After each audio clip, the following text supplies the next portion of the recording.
What's going on, everyone? Scott here. Welcome back to the channel. So Michigan State basketball returns to the court on Saturday against Rutgers at Madison Square Garden, 1:30 on CBS. Now Rutgers coming in 10-9 on the year, 3-5 in the Big Ten, coming off of an 8-point loss at Penn State. They did beat Nebraska and UCLA just before that, 18-point loss to Purdue just before that. Now Michigan State obviously coming in winners of 11 straight, but everyone who has been a Michigan State fan, basketball fan, has known of their struggles at Madison Square Garden through the years. Michigan State is only 4-13 under Tom Izzo. Most recently, that heartbreaking Sweet 16 loss against Kansas State 2 years ago. So Rutgers has two lottery guys coming into this game, no doubt, and no one else on their team scores more than 7 points a game. So it really comes down to those two guys, but there's some other stuff to look at here in the matchup. But before we do jump into that matchup, if you could,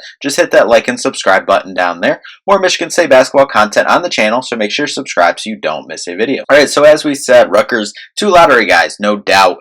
More than likely two top 5 guys in the NBA draft this upcoming year. Obviously, Ace Bailey and Dylan Harper. Now, Bailey is coming in averaging about 20 points, 8 rebounds a game, shooting 39% from three-point range on the year. Harper coming in averaging 19 points, 5 rebounds, and 4 assists on the year while shooting 34% from 3. Now, besides those two, you got Jeremiah Williams and Lathan Somerville averaging around 7 points a game. Zach Martini and Tyson Acuff, solid 3-point shooters as well, 38% and 36% respectively there. As a team, around 37 rebounds a game, only 13 assists. Don't turn it over a ton, though, only around 11 turnovers a game. As a team, Rutgers shoots 33% about from 3 on the year. They are 256th in field goal defense on the year, 123rd in adjusted efficiency defense on the year, 106th in fast break points. Don't run a lot, but it's not like they're going to be walking it up the floor every time down either. They are 97th in tempo. Fast break points, going back to that, they average about 12 a game, but 97th in tempo, so they do kind of play at an upward pace here, but not up to Michigan State's, number 1, 2 in the country in terms of fast break points type of pace and getting out and running here. Now, Rutgers is 216th in rebounding margin. They score around 77 points a game with a 64th rated adjusted efficiency offense on the year. Now, for Michigan State, obviously coming in off of that big home win over Illinois that we are almost a week out from since it's happened, and the people in Champaign are still talking about it, that the game was stolen from the Illini in that one. But anyway, we've moved on. We haven't had a game since then, but we've moved on to Rutgers at least. But and they didn't just lose by 20-something points like a day or two ago at home. But yeah. But okay, we'll move on to Maryland. But we have moved on to Rutgers. But they've played another game, and they have still not moved on from that game last Sunday. But anyway, for Michigan State, overall, obviously been a balanced attack all year. That has been Michigan State's strength, and I would expect a similar plan coming into this one. Now, biggest question is who is going to get the assignments on Harper and Bailey. I think probably going to need multiple bodies on those guys with the talents that they are.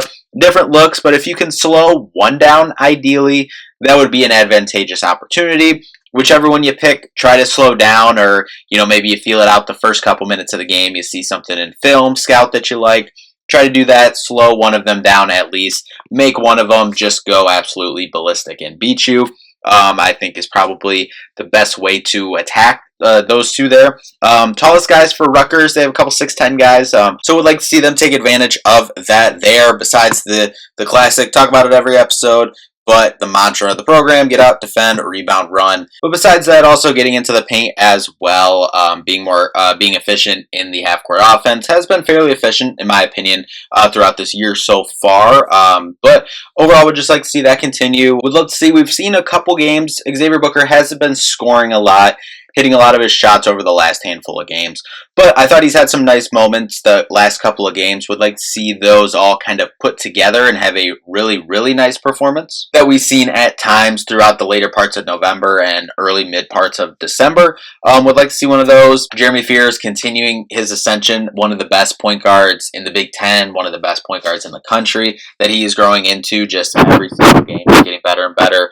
But yeah, looking forward to this game. Bart Torvik has Rutgers as the number 90 team in the country. Currently, Michigan State still sitting at about number 14 on Bart Torvik, up to number 8 in the polls this week. Now, Bart Torvik has this as an 82-73 Michigan State win. Now, you could look at Rutgers' record coming into this thing, think Michigan State should win this one by more, but I mean, I think especially with the two lottery guys for Rutgers, Bailey and Harper, this is going to be a close game because of that as well. And then you couple in Michigan State's history of struggling at Madison Square Garden. I think this is going to be a pretty close game here on Saturday afternoon. Obviously, big time game too, getting to play in MSG. But I'm looking forward to it.